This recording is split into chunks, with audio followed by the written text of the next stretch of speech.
To mention, I just spoke to Ma'am Ruth and Kai right before the press con. Nag-usap kami over the phone. They're still in Vietnam. What they did was very brave, and I commended them for it, and I profusely apologized dito sa incidenting to. Bala? Diyan mo nga. Bala? Saan dito bala? Oh, wala. Wala naman. Pakiano mo po? Wait lang. Ano po? Rosary. Rosary. Rosary ba yun? Nako. Bala? Mukhang hindi.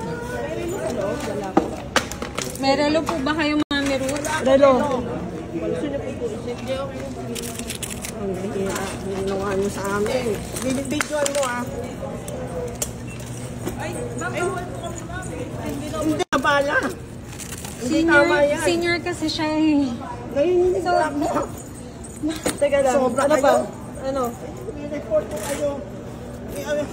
That's too much po. That's too much. That's too much. Mami Ruth. O baka ito. Pang-ano ko to sa ilong. Termination at dismissal ang pupuntahan po ng mga personnel na involved. Hindi po kailangan bastusin o iharas ang ating mga pasahero para po siguruhin ang security ng ating airport.